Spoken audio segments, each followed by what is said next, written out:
마가복음 3장 7절 말씀부터요 12절까지 말씀입니다.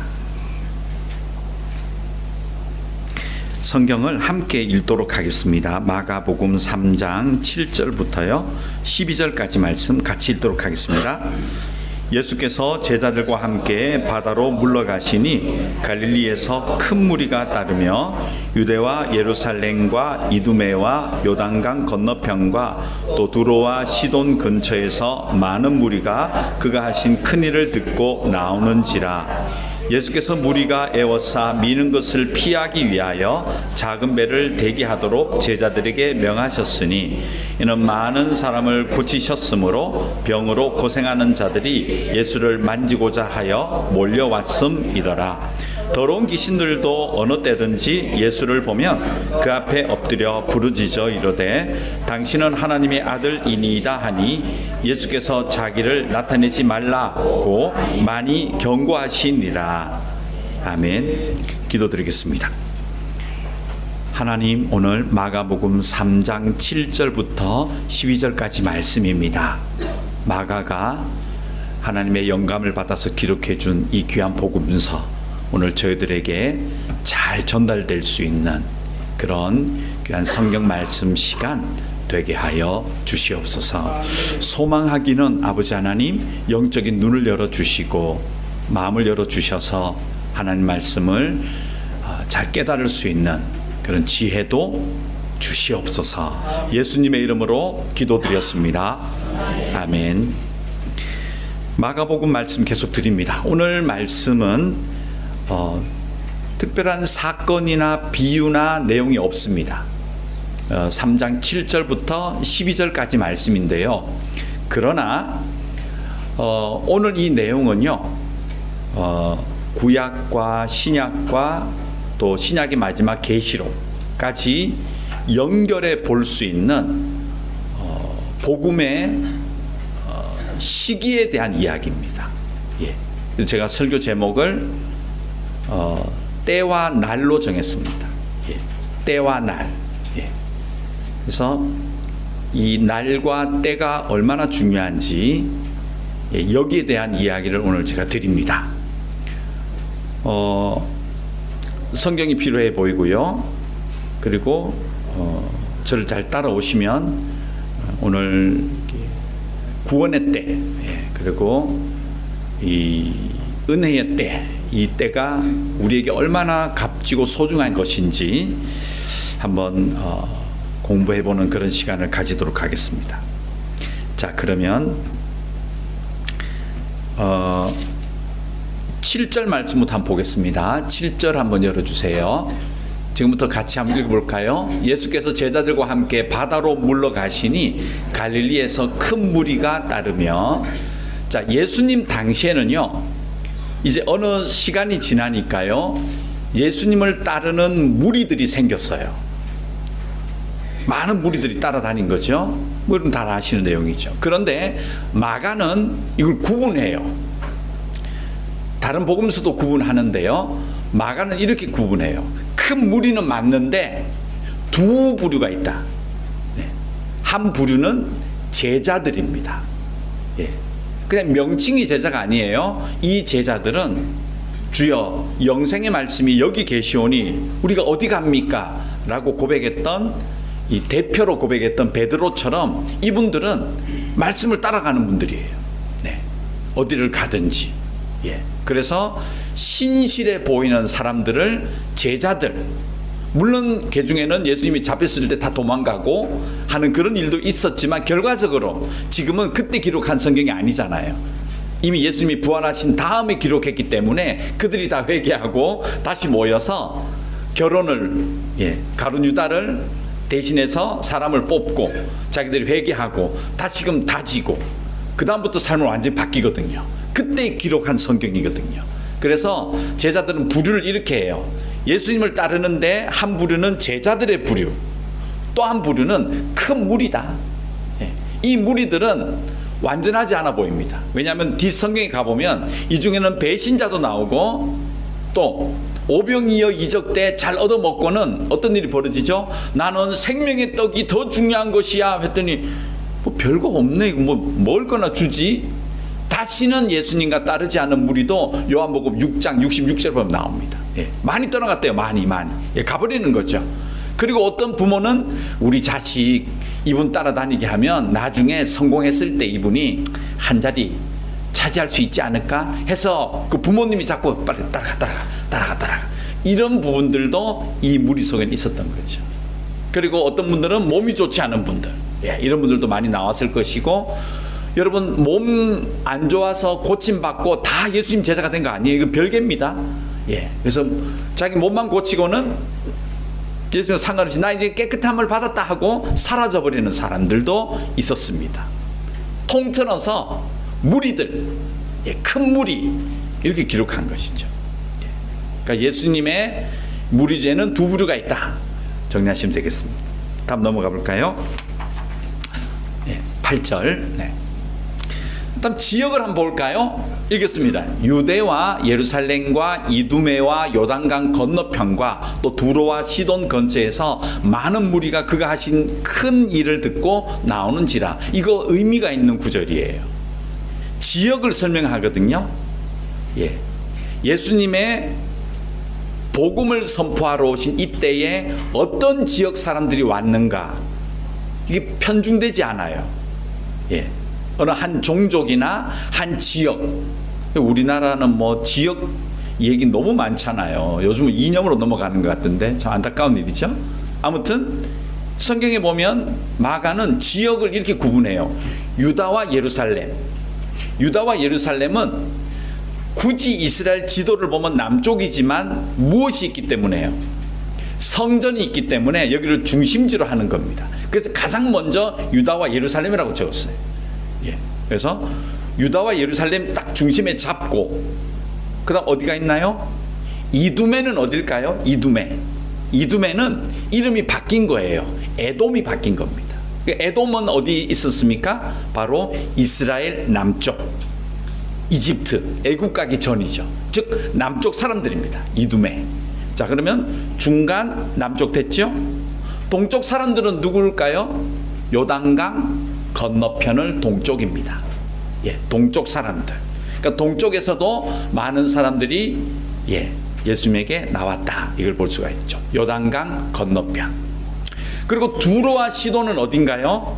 제가 지난 주에 말씀드렸죠. 예, 수요일이었구나. 예, 수요일 굉장히 중요한 설교였는데, 예, 아셀 지파. 예, 안나 선지자는 아셀 지파다. 중요하다 그랬죠. 이 아셀 지파 스불론 납달리 지역은 어디입니까? 바로 북서쪽이라는 거죠. 지중해를 끼고 있는, 지금 레바논 쪽이 바로 두로와 시돈 근처입니다. 그럼 서쪽 됐죠. 그리고 지금 어디 와 있어요, 이 사람들이? 예, 주로 예수님의 지역이 어디입니까? 왜 가브나움이라고 그랬나요? 가브나움 바로 옆에 아마겟돈이 있습니다. 무깃도. 예, 그리고 여기에서 무깃도에서 이스라엘 사람들은 처절하게 심판을 받죠. 이 아수르, 철기 문명을 가진 히타이트족들이 쳐들어오죠. 아수르였죠. 이들은 남기지 않습니다. 다 죽여버려요. 세상에서 가장 잔인했던 이 군대가 아수르 군대거든요. 일반 역사에 많이 나옵니다. 근데 그 아수르 군대가 철기를 가지고 청동으로 막아봤자 소용없어요. 철기를 가지고 있었다니까요. 그들이 가장 잔인하게 짓밟은 곳이 어디냐? 이스라엘입니다. 북쪽 이스라엘. 그 지역이 납달리, 스불론, 아마겟돈, 그리고 아셀 지파 지역이죠. 두로와 시돈 지역입니다. 하나님 여기를 내가 회복하겠다. 그래서 예수님이 가브나움에 살잖아요. 예, 바로 그 지역에 산 거예요. 아마겟돈에 사셨다니까요, 예수님께서. 자, 그래서 여기 보면 두로와 시돈 나왔다는 얘기는 서쪽 그리고 북쪽 이스라엘 사람들이 다 나왔다. 즉 연결해 보면 동서남북 그리고 가운데 있는 예루살렘 중심으로, 예, 전역에서 나왔다. 그죠? 이 얘기를 하는 거예요 지금. 예, 이 얘기를 하는 겁니다. 마가가 이야기하고 있는 의도는, 예, 큰 무리가 있었는데 신실한 사람이 있고 그냥 따라다니는 사람이 있다. 제가 한국 교회도 이렇습니다. 제가 봤을 때. 예, 뭐 교회는 나오시는 것 같은데 잘 모르겠습니다. 예. 어떻게 이럴 것 같습니다. 그 다음에 사방에서 나왔다. 사방에서 왔다. 정리가 되겠죠? 자, 그 다음에 9절. 네. 자, 이 마가는 이 두 구절이 조금 재미가 있어요. 예. 굉장히 세심한 배려가 있어요. 제가 원래 오늘 설교 제목을 세심한 배려하려고 그러다가 무슨 드라마 제목 같아서 안 했습니다. 예. 세심한 배려. 근데 이 9절과 10절이요. 굉장한 배려가 있어요. 예수님의 배려. 굉장히 재밌는 성경이에요. 볼까요? 예수께서 무리가 에워싸 미는 것을 피하기 위하여 작은 배를 대기하도록 제자들에게 명하셨다. 예. 이게 무슨 배를까요? 사람들이 굉장히 많이 몰려온 거죠. 근데 이 사람들은요, 온전한 사람들이 아니에요. 간절함이 갖고 왔어요. 병자들, 각색 병자들, 그리고 귀신 들린 자, 그리고 뭐 온전하지만 아무튼 수많은 사람들이 지금 몰려왔다는 거예요. 그래서 이게 지금 어떤 말이 그 당시에 흘렀냐 하면 예수님에게는 한 번만 딱 손만 대주시면 다 낫는다, 이 소문이 난 거예요. 용한 거죠. 용한 거예요. 와, 그래? 그런 사람이 있어? 야, 살짝만 데쳐도 돼. 야, 그러면 언제 나를 뭐 만져줘? 내 상처, 그건 내가 먼저 가서 만지면 되지. 이게 돌았던 거예요. 그래서 많은 사람들이 몰려들었어요. 괜히 위험하죠. 우리가 한국도 요즘 같은 이 시대에 우리 이태원 얘기도 보셨잖아요. 이런 시대에 어떤 이런 일이 벌어져? 위험한 거예요. 사람이 모여지면 그런 일이 벌어져요. 예. 걔가 베트남도 제가 이렇게 살다 보면 굉장히 많이 모이세요. 제가 옛날에 한번 월드컵 그 예선전 응원 갔다가 한번 애들 데리고 이렇게 나오다가 제 주머니 다 털렸어요. 예, 제가 몇 번 베드로와서 틀렸는데요. 그때 가장 심한 피해를 받았습니다. 네. 하나님께서 그런 경험도 하게 하셨다 생각이 드는데, 와, 정말 베트남에서 사람한테 조심하셔야 돼요. 네. 아무도 없더라고요, 가방에. 예. 그런데 이 날도요, 이게 만만치 않은 날이었어요.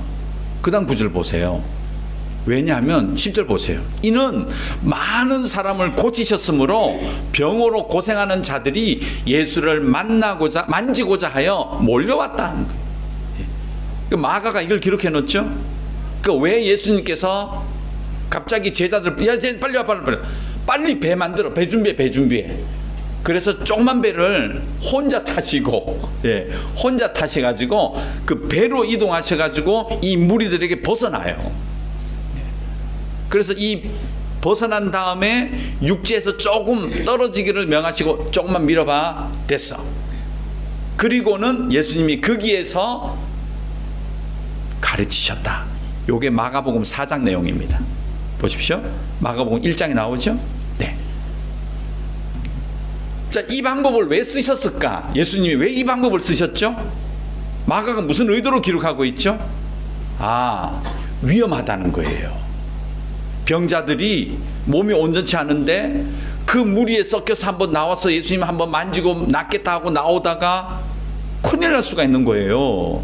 순간 사람들이 몰려들면 위험하잖아요. 그래서 예수님께서 제자들에게 빨리 배 준비해라 하시고는 육지에서 조금 떨어지게 하시고, 못 가니까. 그리고 바다에서 배 위에서 이야기하시면 훨씬 제가 볼 때는 전파력이 더 좋아요. 예. 우리 왜 무인회나 붕따오 가서 이렇게 보면 배에서 얘기하는 거 다 들리잖아요. 앉아서 밥 먹다가 크게 얘기 안 해도 들려요. 근데 배에 앉아 있으면 하나도 안 들려, 육지 얘기가. 그렇죠? 이런 얘기 경험 많잖아요. 같은 얘기를 하는 거죠. 제가 왜 이거를 세심한 배려라고 했냐면 예수님의 마음이 보여요, 여기에. 그 무리들을 불쌍히 보시고 그들을 어떻게 해주고 싶으신 하나님의, 예수님의 이 배려가 보이는데 이걸 마가가 깨달은 거예요. 그래서 오늘 성경 보십시오. 뜬금없이 갑자기 몰려왔다. 사방에서 왔다. 근데 그때 예수님께서 사람 너무 많으니까 막 몰려드니까 배를 준비하라 하셨다. 굳이 안 넣어도 되잖아요. 이게 일기가 아니라 그랬잖아요. 복음서는 일지가 아니에요. 예수님이 오늘은 뭐 하시고 뭐 드시고 아니에요. 복음을 기준으로 삼는 거예요. 그런데 왜 이 이야기를, 큰 이야기도 아닌 것 같지만 세심한 배려를 기록하고 있는가? 그것은 깨달은 거죠. 제자들이 예수님의 마음을 깨달은 겁니다. 하나라도 더, 한 명이라도 더 그 마음을 깨달았죠. 다른 거 깨달은 거 볼까요? 마태복음 14장. 마태는 이걸 이렇게 깨달았죠. 읽어볼까요? 예수께서 들으시고 배를 타고 떠나사 따로 빈들에 가시니 무리가 듣고 여러 고을로부터 걸어서 따라간지라. 이거 다른 얘기예요. 항상 이렇게 하셨어요. 예. 항상 배려가 있다니까요. 사람을 대한 배려. 그다음 볼까요? 예수께서 나오사 큰 무리를 보시고 불쌍히 여기사 그 중에 있는 병자를 고쳐주시니라. 마태도 깨달은 거죠. 이 세심한 배려, 예수님의 동선, 배를 준비시키시고 이 배려가 인간을 향한 하나님의 따뜻한 마음임을 깨달은 겁니다. 그래서 마태도 이 기록을 이렇게 하면서 세심하게 예수님의 동선과 마음을 저기다 기록했어요. 그리고 이 마음은 무엇으로 연결될까요? 그 다음 이야기는 저녁 먹이세요. 이날 있었던 이야기예요. 오병이어 있죠? 우리는 오병이어를 뚝 떼가지고 그냥 우리 예수님께서 뭐 이러시는데 이날 하신 일이 저녁 먹이셨어요. 그 나온 수많은 자들, 그들을 불쌍히 여기시면서 얘들아 먹을 거 좀 줘라. 없습니다. 뭐가 있는데? 이밖에 없습니다. 알았다, 가져와. 한 명 한 명 다 나눠주셨어요. 네. 이날 있었던 이야기예요. 근데 마태는 뭐라고 기록하죠? 예수님의 불쌍히 여겨주신 그 세심한 배려, 네, 이걸 기록하고 있다는 거죠. 마가복음 있나요? 없으면 요한복음 이건 제가 넘어갈게요. 네. 시간이 많이 없어서 요한복음 11장 넘어가 주십시오. 네. 요것도 읽어보죠. 예수께서 그가 우는 것과 또 함께 온 유대인들이 우는 것을 보시고 심령의 비통히 여기시고 불쌍히 여기사 예수께서 눈물을 흘리시더라. 요한은 처음부터 예수님과 같이 다녔거든요. 예수님과 항상 동선을 같이 하셨는데 그가 또 깨달은 거죠. 예수님이 울더라. 어디 가서 울었느냐? 초상집에 간 거예요, 이번에는. 근데 초상집에 갔는데 그 형편이 너무 안 좋은 집에 간 거예요. 예. 부모들은 뭐 이미 다 사라진 것 같고 그나마 그 남매들이 의지하고 살았는데 오빠가 돌아가신 거죠. 그리고 주변 분들이 왔는데 이 형편이 너무 어려워가지고 이 어려운 형편에 있는 여자들 보고 또 우는 거예요. 제가 제 얘기를 좀 하기 싫은데 제가 고등학교 2학년 때 집에 초상이 났어요. 몇 번 말씀드렸지만 형님이 갑자기 돌지에 돌아가셨는데 그래서 어머님은 저 형님 무덤을 아직 모르세요. 어디 있는지. 그때 쓰러지셔가지고 결국 모르시고 돌아오실 것 같은데 저만 알아요. 근데 그 장례식에 제가 고2 학년이었거든. 고등학교 2학년. 근데 상주가 저 혼자였습니다. 그런데 교회하고 형님이 좀 큰 회사를 다녀가지고 많이 왔어요. 그래서 얼핏 잡아도 한 300명이 넘어 보이더라고요. 교인들이 벌써 100명이 넘어가니까. 근데 그들이 뺑 돌았었는데 고등학교 2학년짜리 제가 혼자 상주했습니다. 대단하잖아요. 네. 근데 돌아가신 형님 때문에 사람들이 우는 게 아니고요. 저를 보고 울더라고요. 이상하다. 나를 다 불쌍히 여기지. 솔직히 몰랐습니다. 그때는 그렇게 아픈 일인지 몰랐습니다. 자 저를 보고 가더니 쩌쩌쩌거리고 어떻게 살 거냐고 이러고 갔어요. 저 작년에 계시지만 저희 교인들이 지금 다 어르신들이 굉장히 불쌍하게 봤어요. 저를. 그렇게 불쌍하지는 않습니다. 근데 그 초상에 그 형편을 보고 사람들이 저를 보고 우는 것처럼 오늘 이 예수님이 이 구절이 딱 그거예요. 한번 보십시오. 그가 우는 것과 또 함께 온 유대인들이 우는 것을 보시고 딱 그런 초상집이 있었던 거예요.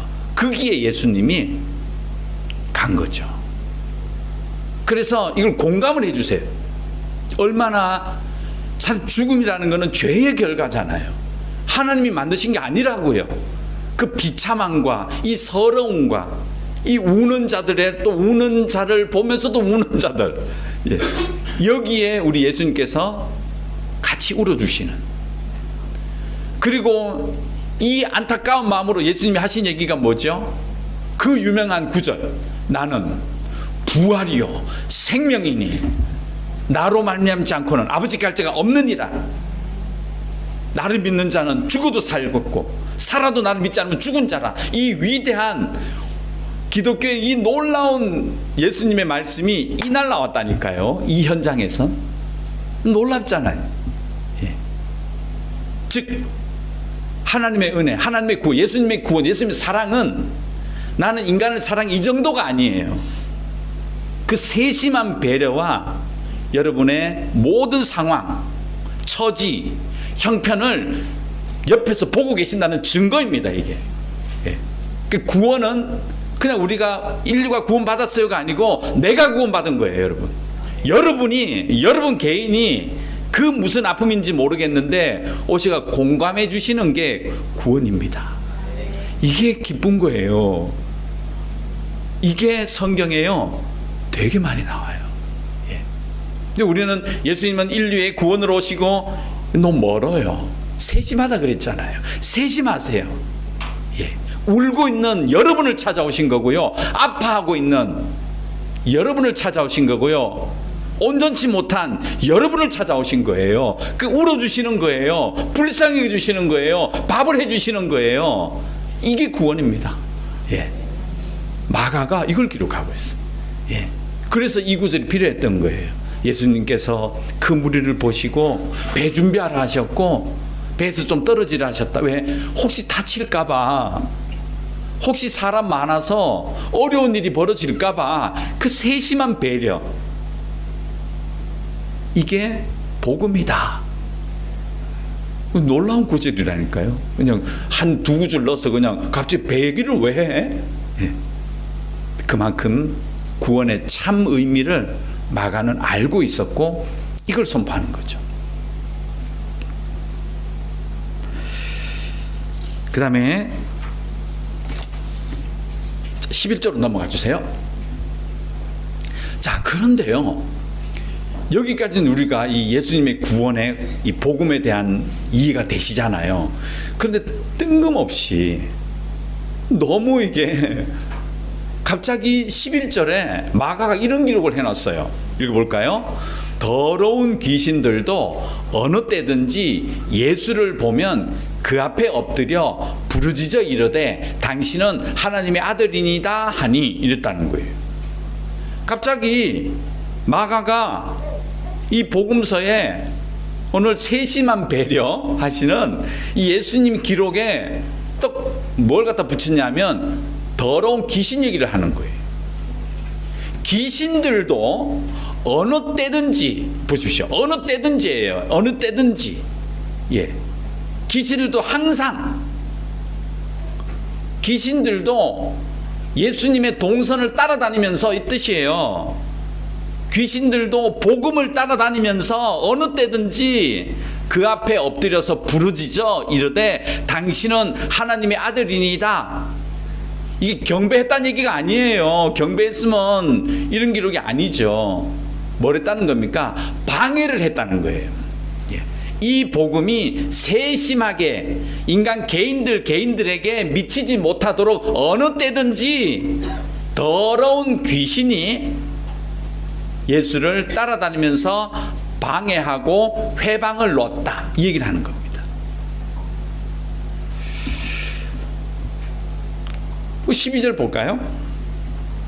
그래서 예수님께서 자기를 나타내지 말라고 많이 경고하셨다. 자, 이제 이 복음의 현장에 정리를 해볼까요? 우선 신실한 사람, 그렇지 않고 여러 가지 목적과 이기적인 마음들, 관계 때문에 온 사람도 있었고 사방에서 왔고, 그러나 예수님은 그가 어떤 형편에 나왔든지 무슨 목적으로 왔든지 뭘 원하든지 세심하게 인간을 봐주시는 그 현장에, 그 구원의 현장에 더러운 귀신이 있었다, 이렇게 정리가 되는 거예요. 더러운 귀신이 저희들도 어느 때든지 따라다니면서 이 복음의 현장에 예수의 사역을 사상건건 방해하고 회방하고 있었다. 이렇게 되는 거죠. 그렇죠? 그러면 이것들이 어디서 온 것인가? 요한계시록 12장. 제가요 이거 시간 때문에 한 줄을 뺐는데요. 요 12절 읽으시기 전에요. 성경 있으시죠? 9절을 먼저 보세요. 9절. 네. 9절 보세요. 9절이 굉장히 중요합니다. 9절이. 예, 9절부터 보셔야 돼요. 그러니까 요한계시록 12장 9절을 먼저 보셔야 돼요. 자, 같이 읽어볼까요? 큰 용이 내쫓기니 옛뱀 곧 마귀라고도 하고 사탄이라고도 하며 온 천하를 꿰는 자라. 그가 땅으로 내쫓기니 그의 사자들도 그와 함께 내쫓기니라. 네. 자, 이 사탄이 어디서 왔는지가 나오는데요. 7절에 보시면 하늘에 전쟁이 있었다. 이 전쟁이 있었는데 천사들끼리 전쟁을 한판 했다. 근데 하나님 편에 서 있는 장수 이름은 미카엘이었다. 그리고 반대편에 있는 이놈들은 그냥 용이라고 통칭해버려. 용, 나쁜 용이에요. 이무기 같은 나쁜 용들이다. 근데 이것들이 당연히 미카엘이 이게 되죠. 그래서 이것들이 져서 이름을 성경은 뭐라고 하죠? 요한은 뱀, 창세기에 하와를 만난 게 뱀이었잖아요. 여러분, 지금 우리 돌아다니는 뱀 있잖아요. 이거 되게 혐오스럽고, 이거 제가 본 뱀은 이게 아니에요. 뱀은 사탄이에요. 예, 성경적인 의미는 사탄을 얘기하는 거예요. 이 계시록에다 풀어놨잖아요. 예. 그래서 아마 사탄이 뱀처럼 생겼다고 할 수 있는데 그렇지 않을 수도 있어요. 예. 그래서 이걸 영적으로 보시는 게 맞다 저는 생각이 들어요. 그래서 왜냐하면 요한이 이렇게 했잖아요. 뱀이라고도 하기도 하고, 혹은 사탄이라고 하기도 하고, 혹은 마귀라고도 하기도 하고, 혹은 요한복음에서는, 요한계시록에서는 용이다 이렇게 나오거든요. 용, 더러운 용이죠. 그렇죠? 근데 이것들이 지상으로 내려와가지고 하는 짓이 있어요. 9절 다시 한번 보십시오. 지상에 내려와서 뭐 하고 있죠? 온 천하를 꿰는 자라는 거예요. 꿰는 게 뭐죠? 거짓으로 유혹하는 겁니다. 이거 어디서 쇠하죠? 느낌이? 예수님이 뭐라 하셨죠? 사탄은 거짓의 아비라 그랬죠. 가짜를 진짜처럼 얘기하고 없는 것을 있는 것처럼 얘기하고 속이는 자다. 요거를 요한 계시록에서는 꿰는 자다 이렇게 했다는 거예요. 근데 활동 범위는 어딘가요? 어느 때든지 사사건건, 그렇죠? 온 천하를 다니면서 꿰는 놈들이다 적어놨죠. 예. 그 다음 12절 가보세요. 이놈들의 상태를 보자고요. 읽겠습니다. 그러므로 하늘과 그 가운데 거하는 자들은 즐거워하라. 그러나 땅과 바다는 화 있을진저. 이는 마귀가 자기의 때가 얼마 남지 않은 줄을 알므로 크게 분내어 너희에게 내려갔음이라 하더라.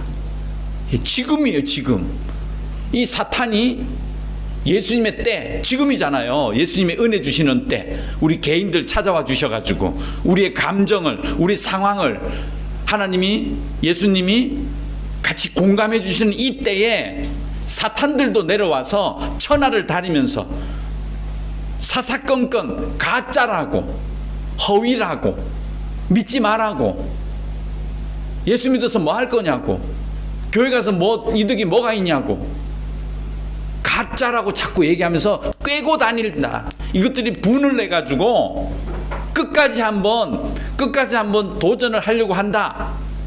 그렇죠? 그런데 여기서 하나 놓치는 중요한 단어가 하나 있죠. 다시 한번 보십시오. 여러분 뭘 놓쳤습니까? 중간에. 그런데 그 기간이 한정적이라는 얘기예요. 하나님께서 끝까지 두지 않는다. 그러니까 반드시 그 마지막 때에 끝장내버리겠다. 이게 마귀가 자기의 때, 허락된 자기의 때가 있다는 걸 알아요. 자, 거라사로 가볼까요? 거라사 지방에 예수님이 가셨죠? 귀신 들린 자를 만나죠? 그 귀신 들린 자가 사탄이 뭐라고 얘기하죠? 예수님 벌써 오셨습니까? 내 때가 벌써 왔어요. 성경 다시 보십시오. 그렇죠? 거라사에서 만났던 그 사탄 들린 사람 얘기하잖아요. 사탄 얘기하잖아요. 아니 그때가 벌써예요? 말하지 마 너희들. 예수님이 경고하셨다. 이게 다 연결되잖아요. 이때구나. 지금 계시록은 앞으로 뭔가 일어날 세상의 어떤 변화 이게 아니라고 몇 번 말씀드렸죠. 성경 얘기예요. 복음 얘기예요. 이 사탄에 대한 정확한 분석을 계시록에 해주고 있죠. 그리고 예수님이 이걸 보여주셨어요. 은혜의 때에 오셨는데 사탄들도 다니면서 이 복음을 막으려고 사사건건 가짜라고. 정말 무서운 이단은요, 가짜 복음을 전하는 거예요. 뭐 어디 집 지어놓고 뭐 여기 와서 경배하라 이런 이단은 그 이단 가치도 없잖아요. 돈의 가치를 자꾸 갖고 이것들 설치긴 하던데 그 의미 없어요. 근데 정말 무서운 이단은요, 저런 어떤 구석에 산에 있는 것보다 더 무서운 것은요, 복음을 왜곡하는 겁니다. 사탄이 쓰는 방법은요, 하나님을 왜곡하는 거예요. 복음을 왜곡하고 있어요. 진짜 복음을 왜곡하고 있다고요.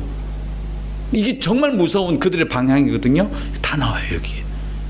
그리고 더 구체적인 내용은 계시록에 더 많이 나와요. 그들의 전법을 어떻게 쓰는지 바벨론 이야기 하시면서 그 뒤에 가시면요 17장 18장 가보시면 와 굉장히 세밀하게 그들의 전략을 하나님 다 가르쳐 주셨어요.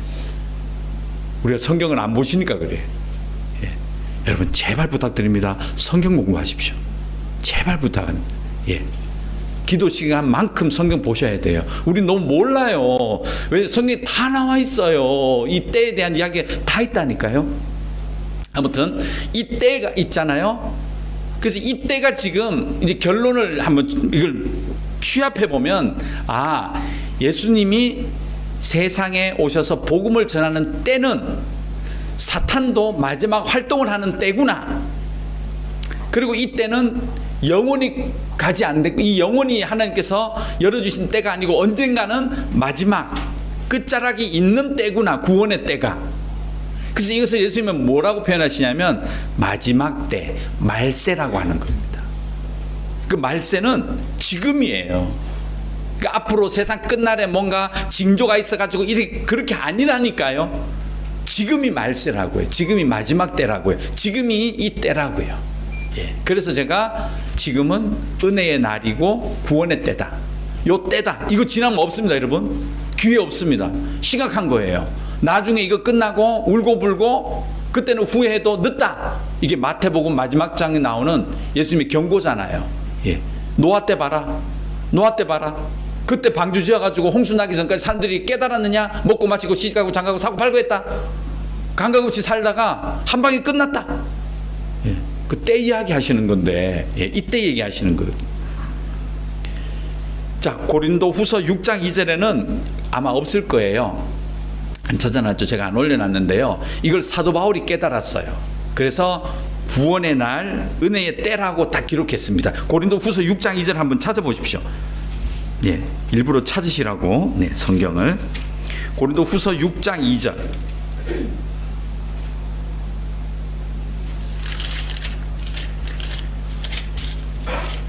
찾으셨나요? 6장 2절 같이 읽죠. 이러시되 내가 은혜 베풀 때에 너희에게 듣고 구원의 날에 너를 도왔다 하셨으니 보라 지금은 은혜 받을 만한 때요 보라 지금은 구원의 날이로다. 지금이에요 여러분. 지금 예수님 안 잡으시면요 우리 순간 다 놓쳐버려요. 큰일 납니다 여러분. 지금이 그 때예요. 그 때. 자, 한 구절만 더 보고 이제 마치려고 하는데요. 이사야 49장 8절. 이걸 구약 성경에 이미 다 얘기해 놨어요. 한번 볼까요? 8절부터 먼저 봅니다. 이사야 49장 8절입니다. 같이 읽어보죠. 여호와께서 이같이 이르시되 은혜의 때에 내가 내게 응답하겠고 구원의 날에 내가 너를 도왔도다. 내가 장차 너를 보호하여 너를 백성의 언약으로 삼으며 나라를 일으켜 그들에게 그 황무하였던 땅을 기업으로 상속하게 하리라. 아멘. 하나님의 의지 보십시오. 은혜의 때가 있을 것이라는 거예요. 은혜가 때가 되면 내가 응답할게. 뭔 얘기죠? 서로 대화하겠다는 거죠. 우리 지금 예수님의 이름으로 여러분 어려운 거 대화하시잖아요. 그 때라는 거예요. 구원의 날 내가 너를 돕겠다. 세심한 배려. 예, 세심한 배려. 예, 한 명 여러분 딱 한 명 한 명에게 맞는 예, 그 구원의 날에 너를 도와줄게. 너를 보호할게. 내 백성으로 삼아서 하나님의 나라를 상속으로 줄게. 예, 이게 그대로 이루어진 거예요. 예수님 때 와서 그대로 이루어지고 앞으로도 이루어질 거예요. 9절.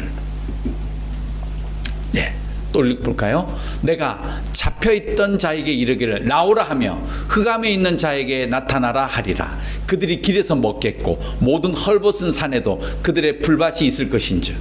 자, 사탄이 돌아다니면서 꾀를 내가지고요 사람들에게 자꾸 거짓 가짜를 얘기하잖아요. 그때 예수님이 오셔서 그 사탄의 도전들을 말씀으로 막아내시고 응징하시면서 나와 하시잖아요. 계속 거기서 나와. 예, 이런 이야기도 여기 다 들어있잖아요. 이사야에 내가 잡혀있는 자에게 이르기를 나오라 하며 흑암에 있는 자에게 나타나라. 예, 빛으로 나와. 그래서 예수님이 복음서에 보면 이 땅에 오셔가지고 귀신들을 많이 쫓아내시는 거예요. 예. 그냥 갑자기 예수님은 능력 있는 분이에요. 귀신도 떨어요. 그 목적으로 쓴 게 아니에요, 여러분. 구약에 있는 이 내용들이 하나하나 이루어지는 거예요. 예수님이 그대로 하셨잖아요. 더 있습니다. 10절. 여기 다 들어있어요. 읽어볼까요? 그들이 줄이거나 목마르지 아니할 것이며 더위와 볕이 그들을 상하지 아니하리니 이는 그들을 긍휼히 여기는 이가 그들을 이끌되 샘물 근원으로 인도할 것임이라. 아멘. 제가 그랬잖아요. 세심한 배려가 있으시다고. 보십시오. 줄이거나 목마를 때 일단은 오병이어로 먹이시잖아요. 항상 제자들과 함께 식사 자리, 잔치 자리 열어주시잖아요. 가나의 인간의 포도주가 끝났을 때 내가 지시하는 포도주를 마셔라. 새로운 잔치가 시작되잖아요. 예수로부터 시작되는 보혈의 잔치, 포도주의 잔치. 그렇죠? 더위와 볕이 있을 때 상하지 아니하도록. 얘들아 너무 몰려오네. 배를 띄워봐봐. 이런 세심한 배려. 마태나 요한이 뭐라고 했습니까? 그들을 불쌍히 여기사 그 마음에 안타까워하사 함께 울어주시며 그들을 샘물 근원으로 인도하시는 이 모습이 이미 이사야서에 다 예언된 거예요. 이게 오늘 마가복음에 그대로 이루어지고 있죠. 그리고 여러분과 제가 살고 있는 이 시대는 바로 구원의 날, 은혜의 때 우리가 다 해당되는 겁니다. 그래서 여러분들이 어려우실 때 다 아시는 그분께 내어놓으시고요. 대화하시고요. 그리고 말씀을 따라서 들으시고요. 그리고 사탄의 거짓궤에 속지 마십시오. 허상을 따라가지 마시고요. 그들은 거짓으로 우리 복음을 왜곡합니다. 사상으로 왜곡하고 돈으로 왜곡하고 건강으로 왜곡하고 자녀로 왜곡하고 우리를 도전할 수 있는 가짜들이 너무 많은 이 시대에 그리스도의 복음으로 이겨나가셔야 되고요. 거기서 나와 하시는 그 메시지를 받으시고요. 나오셔야 되고요. 하나님 말씀 따라서 구원의 때에 은혜의 날에 하나님의 자녀로 살아가시는 여러분과 제가 되어지기를 간절히 소망합니다. 네, 기도하겠습니다. 하나님, 올 한 해도 잘 살게 하신 것 감사합니다. 오늘 마가복음을 통하여 얼마나 세심하게 배려하시는지, 그리고 우리가 어떤 시대를 살아가는지, 그리고 무엇을 우리에게 주시려고 하는지 깨닫게 하신 것 감사합니다. 내년에도 그 때를 연장시켜 주심을 감사하고 이 구원의 날, 은혜의 때에 우리가 마음껏 주님의 자녀로 살아가는 저희 모두가 되게 하여 주시옵소서. 예수님의 이름으로 기도드렸습니다. 아멘.